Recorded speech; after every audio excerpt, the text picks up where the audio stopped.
And what's up, everybody? Back with another episode of the Talkin' NASCAR podcast. This is episode number 60. And as always, back with Hitmaster. Yeah. In the flesh. Well, kind of. Not really. But anyway. We're trying to figure out my camera situation, but soon you won't see this, face. At least it's your face. Kind of true. Anyway. It is championship weekend is over and the 2023 season has come to a close. But first, we got to recap the events that happened at Phoenix. It was a pretty wild weekend. And we crowned 3 new champions and we got to say goodbye to the season. We'll go over everything that went down. That'll be the majority of the episode. Some news came up, not much, but some. Not a whole lot though, but we do get to spend most of the episode again closing the book on the 2023 season. We'll talk about some things that we might look forward to in 2024 a little bit. I'll talk about the New Year's Eve Spectacular, since that field is set now as well. So it should be very good. So let's jump right into it, shall we? First off, so let's talk about this truck race. Probably the wildest one of the 3 this weekend.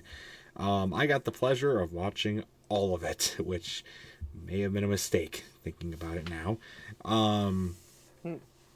This was a crazy race. A lot of people were not happy with this race, and I can see why. There were some hard hits, some hard crashes, a lot of crashes too, mainly focusing on back of the pack drivers. Nobody really, for the most part, for most of the race, none of the main 4 championship drivers or anybody really in contention for the win had anything to do with any of the big wrecks, except near the end. We'll get to that in a minute. First off, though, there were also a lot of high tempers, which we'll get to a little bit later. The restart zone was painted wrong for the truck race. They didn't find this out till the day of the race, and so they talked to the truck teams and said, okay, are you okay with this? Or do you want it repainted? And there was a consensual agreement between all of them that said, we were fine with it. And that ended up causing a lot of restart chaos, as it would end up being. So let's just recap the story here. It was Corey Heim that dominated the early part of this race. He led a majority of it, with Carson Hocevar kind of lagging there. He was holding his spot in there, and they were definitely the 2 front runners, while Ben Rhodes and Grant Enfinger were not super far behind in the field, but they were definitely not like running up front the entire time. So all the wrecks are happening and whatnot, but about 42 to go in the race. Heim and Hocevar are racing for position, aka also the championship lead. And when that happens, they get into the turn, and Hocevar gets a little bit loose, bumps into Corey Heim, sending Corey Heim spinning. Heim hits the wall. It looked like it was enough to knock Heim out of the race, but he was able to contend still on the lead lap, but severely compromised and not really as fast as he was before. But then, so that was big. That was some big contact that went on. Corey Heim it was in the back of the pack, pretty much, again, out of championship contention, it seemed like. Hocevar was now in second position, and the other guys were like top 15 maybe, so like just outside top 15. So he had a huge gap between the other cars, or trucks I should say. But he felt so bad about the incident, and honestly, that's not how you want to win the championship, obviously, but it's a mistake, and it's a racing mistake. It definitely wasn't intentional on Hocevar's part, but I can see how he would feel that, and I can see how Heim would be mad about that situation. Let's keep that information of that incident in your back pocket for just a second, because it'll come up a little bit later in the talk here. So, and then Hocevar completely shits on the restart. Falls from like 2nd to 20th in like a lap. Falls out of championship contention. And it really then becomes down to a race between Grant Enfinger and Ben Rhodes, who made it up inside the top 5 after this. And they're fighting for the positions and stuff as the laps continue to wind down. And we get to 3 laps to go in the race. We think it's all over. Enfinger has a comfortable lead. Rhodes is not catching him at this point. Hocevar and Heim are way out of contention. They're not going to, seemingly not going to affect this. And we're at 3 to go. This is the story we wanted. This is Grant Enfinger in GMS's last ever race. And they're not winning the race, but they're going to win the championship. They're 3 laps away from a title. Feel good stories all around. Caution flag. And guess what? Remember that incident that happened 42 to go? Well, Corey Heim got back into the top 10. But when he realized he did not have the speed to catch up to the other 2, he decided to back up to about 18th where Carson Hocevar was and enact revenge. Dumping Hocevar, putting him in the wall, collecting a couple other trucks in the process, and setting up an overtime finish for the truck title. This pissed me off. I get it, Corey Heim, that you are mad. And I get that you want to enact revenge. Do it after the race. This is a championship race. Don't do that. You have to be a little bit smarter than that to not do that. It's just ignorance and stupidity. And just all this other shit gets in the way. And it was just completely boneheaded, completely stupid. And nobody wanted that. Do it after the race. Fight after the race. Fight on the last lap or whatever. Don't fight with 3 to go. Just finish the race. Maybe you'll blow a tire. Maybe something will happen and you can win the championship. Don't give up, back up, and then cause a crash. That does not solve anything. In fact, it did the opposite of that. So anyway, Hocevar's out of the race. Heim's still in it, but again, pretty much out of it at this point. So we go to overtime. First attempt at OT. Guess what happens? Grant Enfinger's caught up in an accident. Not severe, but he's forced to pit, and he's in the back of the pack now too. So Ben Rhodes is up front. Well, attempt number 2 at overtime. Guess what happens now? Zane Smith, who's up in the lead, gets a good jump on the restart and then misses a shift. Rhodes has nowhere to go and runs right into the back of Zane Smith. So here we go again. Now he's wrecked. All 4 trucks have now been involved in an accident, and some way. And I'm thinking, holy crap, now Ben Rhodes is going to be out of the race because he's probably got radiator problems, throwing Enfinger and Heim for the championship. I'm like, what's going on here? Nope, Ben Rhodes stays out, and, that doesn't do much. So attempt number 3 at overtime. Another crash happens because somebody did not know how to change lanes correctly. And I'm just like, what the fuck? End this thing, please. I do not care who wins the championship. I just want to see it end. I want it to end clean. Please end this damn race. And on the 4th overtime, finally ended. Grant Enfinger, give him credit. He made a huge run at it. I think he restarted like 13th, maybe 14th, while Ben Rhodes was like 4th, I think.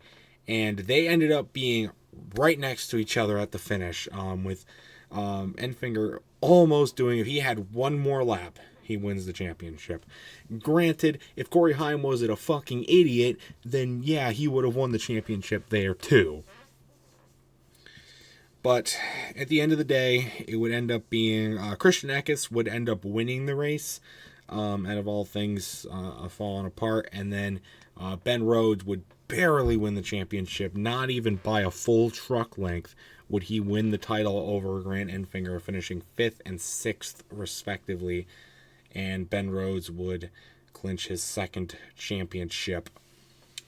And, this is not a knock on Ben Rhodes. Ben Rhodes ran a good race. He won it fair and square, and made a gutsy move to stay out after getting in and caught up in a wreck, and paid off for him. And I feel bad, but I just feel bad for Grant Enfinger. He made a great run at the end. He should have nothing to be ashamed with. It just sucks, because that's not how you want it to end. That's not how you want it to be.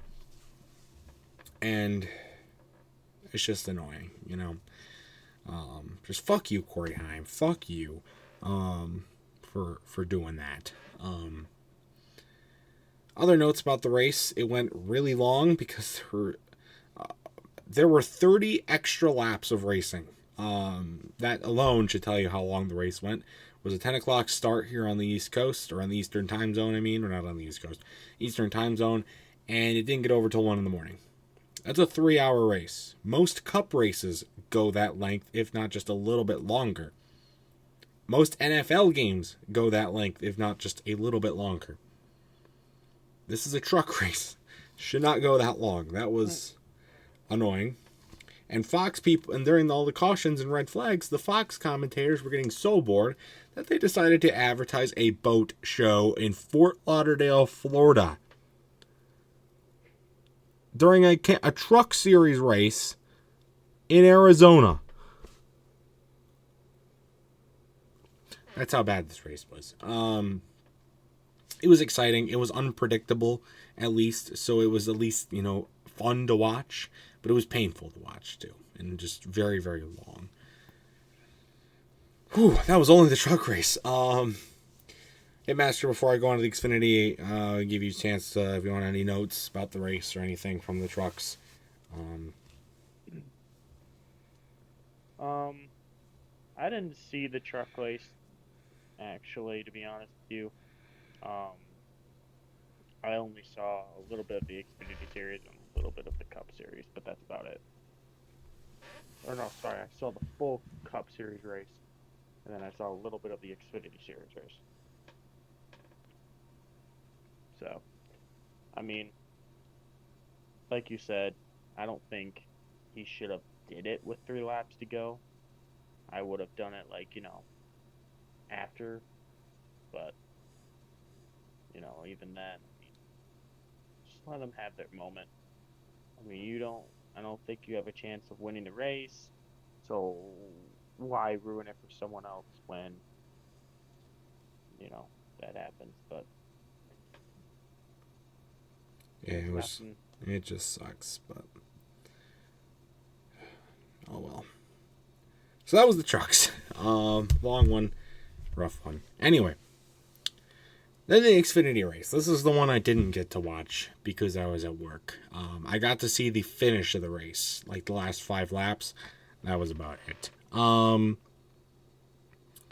This race was much calmer. There's still quite a few cautions in this race, but it was a lot calmer, a lot more cleaner racing all throughout. Justin Allgaier had to overcome some early adversity after he got spun early in the race, and he made a pretty good run at the title there at the end. But in a dramatic overtime finish that did not go 4 overtimes, just 1, it was a pretty exciting finish. Like 3 wide action. It was great. That was some pretty awesome action going on there. But it would end up being Cole Custer who would win the Xfinity Championship. And this is a really feel-good story, in my opinion, because Custer, he won a cup race, but somehow was booted down to Xfinity again. And this is a big proving point. Maybe he wasn't the best driver in the Xfinity Series. That obviously probably goes to John Hunter Nemechek, who kind of choked away that OT restart. Maybe Justin Allgaier could fit into that category too, as more deserving than Cole Custer. But at the end of the day, Cole Custer is going to wins the championship. And I think he's going to put a lot of people on notice, as Stuart Haas or even other Cup teams who might want to sign him. Which is really cool. I think it's a feel-good story. I wasn't like super rooting for Cole Custer, but I wasn't like rooting against him either. I think it'll be a lot of cool. But Right. Yeah, that's really all I got to say again. Because again, I didn't watch much of the race, but overall, it was the most well received race of the weekend, as far as I could tell. And it was definitely a refreshing change, a refreshing improvement for people after the disaster that was the truck race. So, and then we get to the Cup race. This was a boring, boring race in my opinion compared to the other two. It was boring. Phoenix as a championship race has never been like great, but Truck and Xfinity put on a good show at least. So I was hoping, just hoping the Cup would be the same, but we didn't get much of that. The only it was kind of just a dominant race by Ross Chastain. Ran a pretty good race and would end up leading 157 laps. As far as for the championship drivers, Christopher Bell, after having a good start to the race, would be the only driver knocked out after blowing a tire, which really sucked. And he was very emotional after in the interview, and that's just not the way you want to go out, and that sucked. But it's whatever. It's but it sucked for him. Again, Ross Chastain dominated the race and would end up winning it in pretty convincing fashion. As far as the championship fight, it would come down between Ryan Blaney, Kyle Larson, and whoever the third guy was. I don't remember who the third guy was. Oh, William Byron. Ryan Blaney, William Byron, and then Kyle Larson. Kyle Larson wasn't that competitive, but he got some good tire strategy to put him up there at the end. Ryan Blaney was seemingly going to pull a Corey Heim, and he was getting really, really mad with Ross Chastain throughout the race because Chastain was blocking him while they were fighting for the lead, and Blaney wanted to really wreck him, and he wanted to just get him out of the way, which I thought he's going to do that, and it was going to sabotage his championship hopes, but Blaney let off and just decided to fight Kyle Larson and was able to outduel him. William Byron was not really a mix in the end either, but he tried. He tried at least. But it would end up being Blaney coming out of nowhere and getting his first championship, completing a Ford sweep of the championships this season, by the way, with Ben Rhodes winning a Tricon 99 truck. And then Cole Custer winning a Stuart Haas Ford, and Ryan Blaney winning in a Penske Ford. So back-to-back years for championships for Penske as well. First career championship for Ryan Blaney in really good fashion. He definitely earned it out on the track. He wasn't like the best driver again overall, but when it came time, he won back-to-back races to win the championship this season. I think that's impressive. I'll commend that. I don't hate Ryan Blaney. I think that was a good move on his part. So he deserves it. Really, he does. Oh yeah, for sure. But I mean, people saying that he's gonna be like his father, like he's not gonna win a championship, he's not gonna do this, he's not gonna do that, and it's like he proved everyone wrong. I feel like that's good for him. I think Dave Blaney would have been better had he been in better equipment. He never really had that great equipment to drive, but he showed he had a lot of talent. I mean, he ran good in some pretty bad equipment. He didn't run like great, but he was far from atrocious. So, but Ryan Blaney's got the equipment, and he was able to capitalize with the championship, which is awesome. So, good stuff there. But with the end of the season comes the end of many, many things. First off, again, rest in peace, GMS Racing. Now only a cup operation. Made a hard charge at it at the end for the truck race. Finished 6th in their final race. 2nd in the championship standings. Rest in peace. You will be missed. Same thing, Live Fast ran their last race on Sunday. They're now going to Spire. Nobody's really going to miss you that much, but So yeah, anyways. And also Kyle Busch Motorsports. Almost forgot about this one. Is no more. Yes. In this current form, which also kind of sucks, but should breed for some more competition. And they're not fully going away. They're kind of just changing their identity. So it'll be interesting to see what happens there. But as far as we know, yeah, goodbye. And last, certainly not least, and probably the saddest, is Kevin Harvick's career is now over. He ran a pretty good race all day, ran inside the top 10 most of the day, was contending for the lead early on. But at the end of the day, he just didn't have the speed to really contend with Ross Chastain or most of the championship drivers, though. And also was probably not fighting super hard as to not interfere with the championship. But he still finished 7th and finished the race in style. He didn't do like a final parade lap to salute the crowd, which was weird for me. I don't know why he did that. But it's whatever. Maybe it's because this was the first finale since 2013 that the driver who won the race was not the champion. So there was 2 burnouts going on. And I guess I just wasn't too much on-track activity post-race, maybe. I don't really know.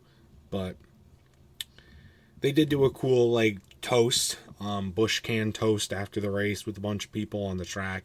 And that was cool. That was cool to see. I saw that online. So, but it sucks. You know, it's done.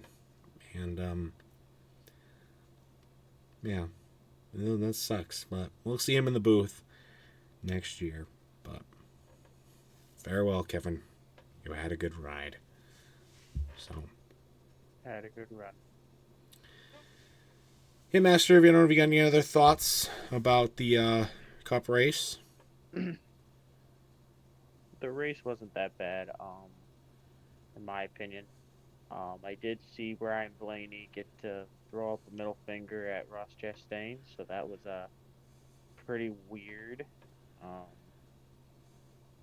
And from what I saw from a Reddit thing, is that they asked after Ryan Blaney ran into Ross Chastain, I guess someone came over to Ross Chastain's spotter, and his spotter told him to let off. And I guess from what Ross Chastain said, he wasn't going to lose this race. So, I wouldn't. I mean, yeah, I wouldn't either, to be honest. If I'm fighting for a chance to win a race, I'm going to fight my hardest. Exactly. No ifs, ands, or buts about it. Exactly. No reason to back off. So, but they ran well, man. Overall, though, this was a pretty exciting weekend for. Oh, sorry, if you had something to say. No, I was just going to say he didn't wreck him or anything, so there shouldn't be any bad blood. Right. Overall, though, for the weekend of Phoenix, I thought this was a pretty good weekend as far as Phoenix standards go. Some exciting racing, some good champions, and overall, just a good end to the 2023 season. So, there was one penalty post Phoenix, which I don't know how you really enforce the penalties, but oh well. And of course, it was given against Corey Heim out of the Truck Series. He got a behavioral penalty. He lost $12,500 fine and 25 points. Now, the points probably don't mean anything, seeing like it wasn't points based at the end of this race at the season, so probably doesn't mean anything really. But the money loss is probably going to sting. But it's a learning experience, you know. What are you gonna do? So, but that's it for Phoenix. Closing the book. Mm-hmm. We'll close the book on the season a little bit later on. We do have some other news to get to. Here's a hilarious story that I saw earlier this week. NASCAR is being accused of bias against white men. Hmm. What?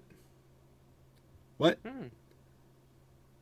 What? When you come to realize Bubba Wallace is legit black. So yeah, apparently that's what they're being accused. In with their new diversity efforts,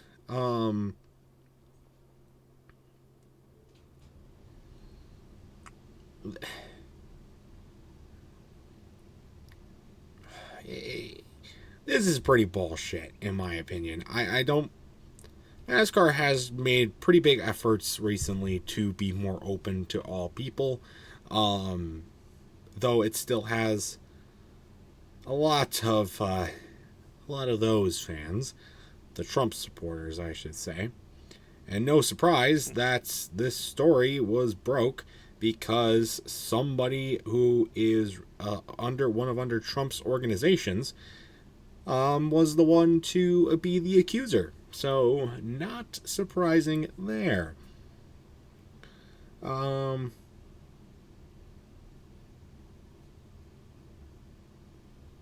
And apparently they've done this to a lot of companies, including Morgan Stanley, the MLB, McDonald's, and Starbucks. Not really surprising with Starbucks.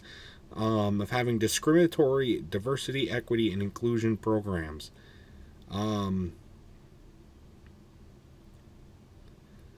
This is, yeah, kind of a little bit of a bullshit story there. I just thought it was kind of funny that they thought that that was something that they could do. But so take that as you may. We're not going to talk about it that much. Really, isn't much to talk about. It's kind of a stupid thing. Let's get to some more fun stuff. Well, actually, I guess not fun stuff. More sad stuff. Auto Club demolition began earlier this week. Of course, that has been in plans for a while now. They wanted to tear down the original part, sell off most of the land for a lot, and I mean a lot of money, and build a short track. But rumors been going around all season that they're going to abandon the short track plans and just sell off the entire thing to make more money. NASCAR did confirm, however, this week that short track plans for Auto Club are still in the works. Still happening, and they're still going to happen according to NASCAR. So that's still happening, but the teardown of the facilities are starting to happen now. So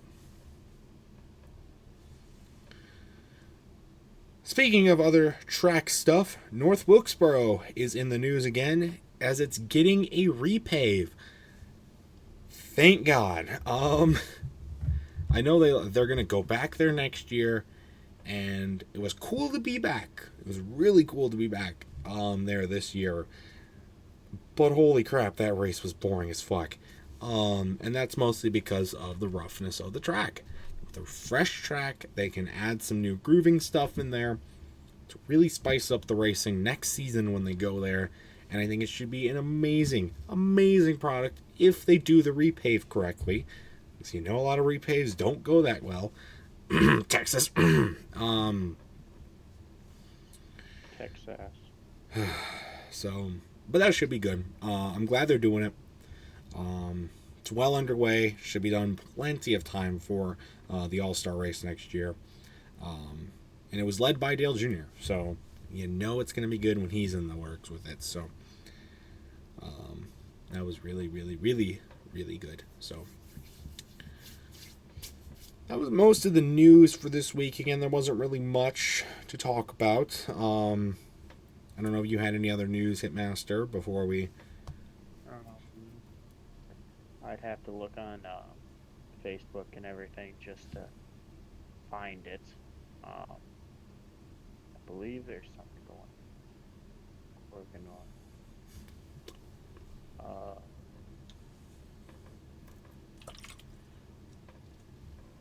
Oh,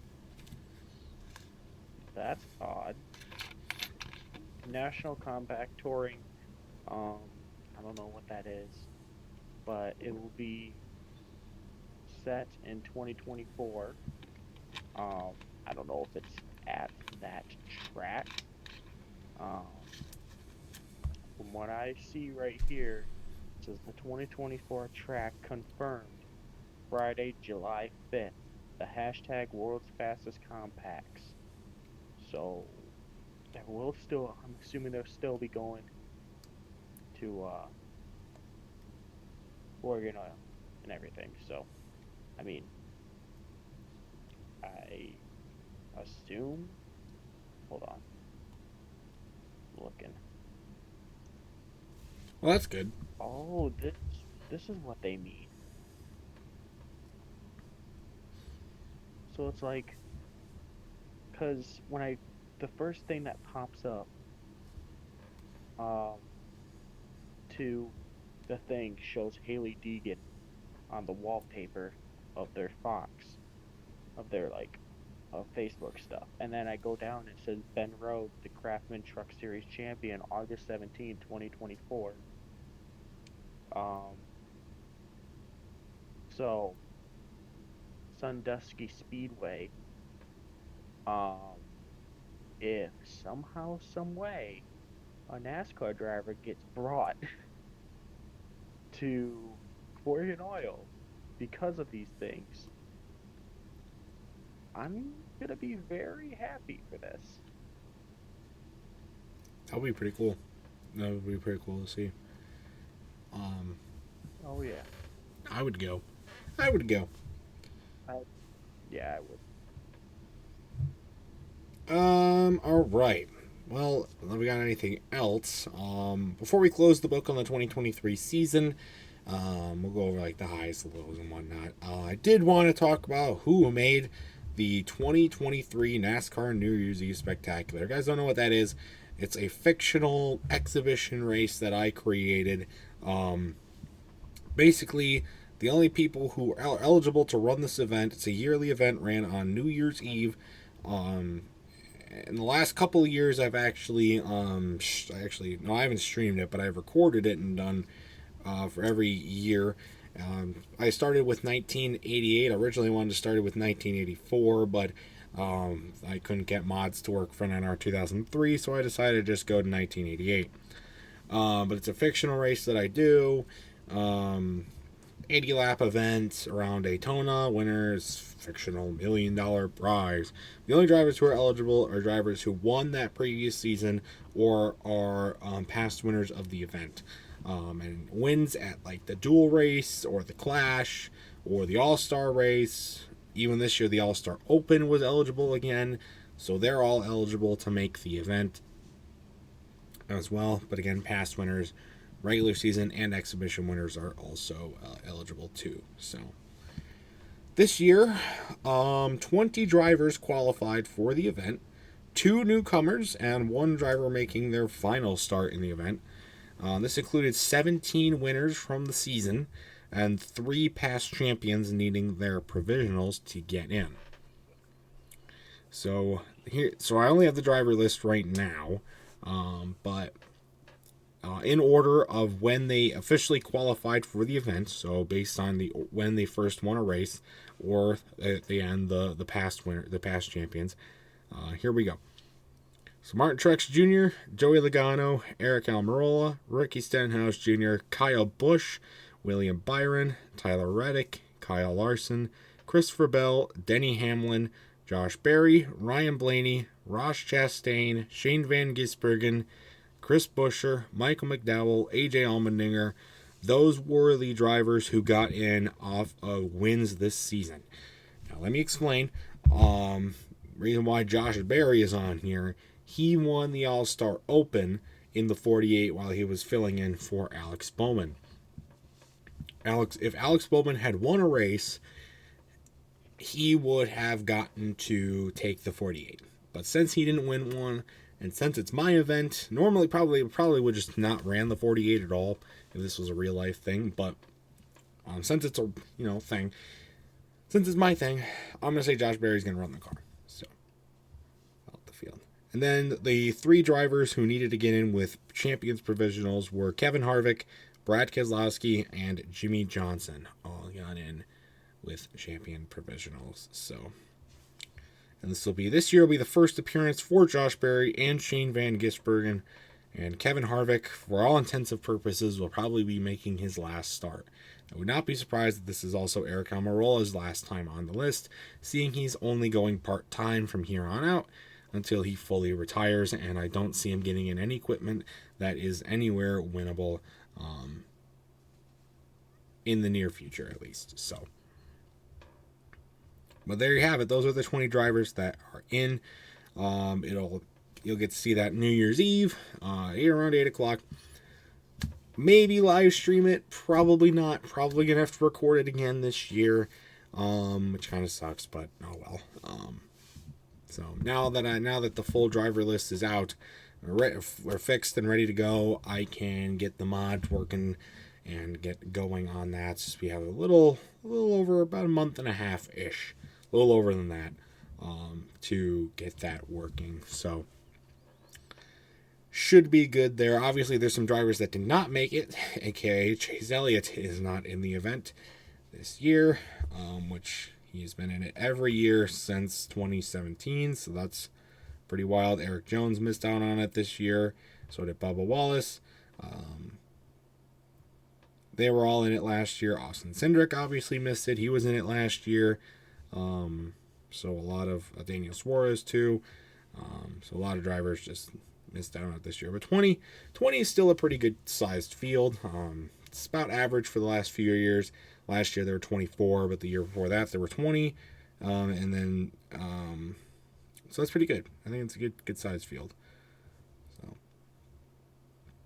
should be exciting, and I hope you guys all tune in. So that'll be good. I definitely will. But we don't really have anything else. We gotta close the book on the season. And what a season it was. NASCAR's 75th anniversary season has come to an end. There were definitely lots of highs and also lots of lows. With old drivers leaving, new drivers coming in, and still a lot of controversy with the new car and everything like that. With stuff with the Chase Elliott situation, Alex Bowman getting injured too, and just a lot of dramas with the truck. Denny Hamlin running into Kyle Larson and all this. Right, just a lot of tempers and fights and a lot of big stuff, but there's a lot of old stuff that came back too. I mean, we got to see North Wilkesboro, a race at North Wilkesboro for the first time in a long time, and that was very, very cool to see. We saw also the Milwaukee Mile come back. Nobody's talking about that. That was a pretty historic thing too. In the trucks, one of our Pringleton and Company people went to go see the final Bristol Dirt Race. That's right. Hitmaster was there for that. So that's pretty cool as well. And we both got to go to MIS, the rained out mess that was. Yeah. That was pretty cool too. And we had our own Aaron Pomeroy also going to Las Vegas this year. We got a new experience there, so that was pretty cool to see. And it was a lot of fun. It was a good season, I think, all throughout. There was a lot of coming and going. I think a lot of the drivers who mostly dominated most of the season really did not show up in the playoffs, and that kind of opened up the door for some drivers who had been kind of lurking and allowed for some stuff. But we saw a lot of teams revive too. I mean, RFK is back. It's crazy to say, but they're gonna have a really good season next year. I can feel it. Chris Buescher getting back into victory lane a few times, and Brad Keselowski being really competitive. They get back in the playoffs.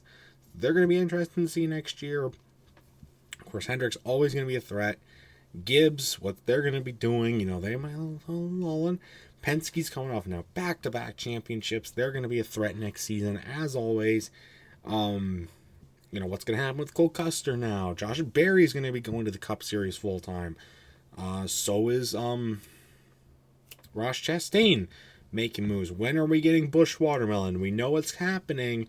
When are you going to make the announcement? So it'll be just a lot of cool changes that we'll be looking forward to in 2024. And obviously the season was not perfect. There was definitely a lot of bad races or mediocre ones or just a lot of things that rubbed people the wrong way, and there was just, but you're gonna get that every season, and we don't really focus on those. We focus on the good things that came from the season. So, but I also just have to point out the fact that this season flew by, and it just seemed this whole year has flown by. Just this one moment we were talking about the Clash, and now season's over. Went by just so quickly, but it's the way of life sometimes. Um, Mm-hmm. just the way it goes. So, anyway, that's really all I gotta say about 2023. Hitmaster, you got any lasting thoughts? This was it was a really good season. Um, no matter what I liked about a driver or not. Um, I mean, for me, the one thing that really topped this season all off, I got to go to a place that I've never been out of the state of Michigan before, and I got to go see not only the other side of states, but like a racetrack that they call the late great Coliseum and its final dirt race. I think that's what really was really cool about it. And not, you know, I hope to go to Daytona someday because that's my main goal, to go to Daytona and just see the Dale Earnhardt statue and all that. You know, that's long things to come. We'll make it out there, okay, Hitmaster? We'll do it. We'll do it. Yeah. Yeah. I've been there. I've actually been there and seen the statue, but I've not. I want to see a race there so badly. One day we're getting out there. But yeah, it was a good season, and it was good. It was good. So, but it's over. It's over now, and it's hard to believe a little bit, but I'll be doing stuff. But that doesn't mean this podcast is over. We did pretty good with weekly episodes. I know we had a little bit of a hiccup middle of the season when I went on vacation, but um, you know, we got through it. We did okay. Um, so we're not. So this is the part we get to talk about what we plan on doing for off-season episodes. And to be honest with you, I have no clue exactly what our schedule is going to be. It's going to be kind of like last season in the off-season, when we kind of just went with it and did episodes when we felt like we needed to, where we had a guest or there's some big news or just had a lot to talk about or whatnot. But we're not really set on a super consistent schedule, but we do want to get some of the episodes out. I know Hitmaster got some cool stuff that maybe we want to show off in a future episode if we can. I've been looking at getting a couple of new die casts as well. Still looking for that Pistons car. About 3 months after the race happened. I'm still looking for that. I'm still looking for that Sammy Smith Pringles car, though I did find another Pringles car that I may end up purchasing. We'll see. I haven't thought about that one yet. And I'm still looking for those if they're gonna happen. And there will be news. There will be stuff to talk about, for sure, as there always is in the off season. So there'll be stuff. There'll be stuff to talk about. There'll be stuff to do. So don't worry, we're not going away. And I'll move content into. Right now, I have every Friday from here to like February set with videos ready to go. But I can move it around if we have an episode. But that way, it's just prepared, just in case something happens or whatnot. So everything's good. Everything's good there. So should be a lot of fun. So. But I don't think I missed anything with what I said, unless you think I missed some, Hitmaster. But Not that I can think of, no. Other than the most popular driver votes are in too. So if you guys want to vote for Chase Elliott, that'd be good. maybe not. We'll see. Oh, and we also have to look forward to that documentary that Netflix is making about the playoffs this year. Oh yeah. That's going to be a lot of fun to watch, hopefully. So, that'll be cool. That'll be cool. Um, but really, I don't really got anything else I think I need to say here.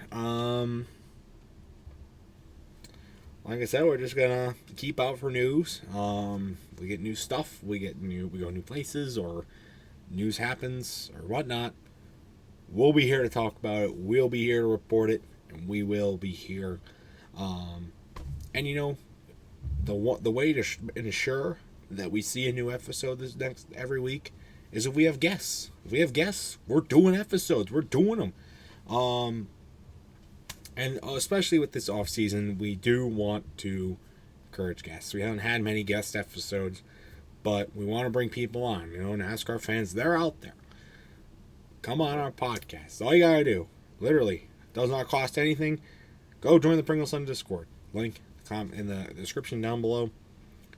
And just request the Talking NASCAR role from me, or from Hitmaster. We'll get you the role. We'll get you in. And we will schedule a time for you to come on the podcast with us. We're going to talk all sorts of NASCAR stuff. And it'll be a lot of fun. So that'll be cool. You can show us off your diecast collections. You talk about video games. You can talk about NASCAR stories. You can literally talk about anything. NASCAR related, at least. So.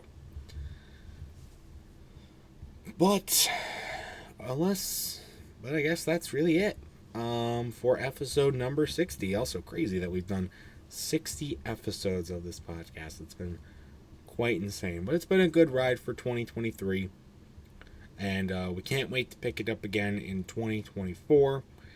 But so we're gonna sign off until the next one. If you want, again, be a guest, just join, get you all figured out. And anyways, till next time, guys, we'll see you guys later. And until the meantime, check out other content from both me and Hitmaster on our YouTube channels. So until next time, we'll see you guys later. Yeah, bye. See ya.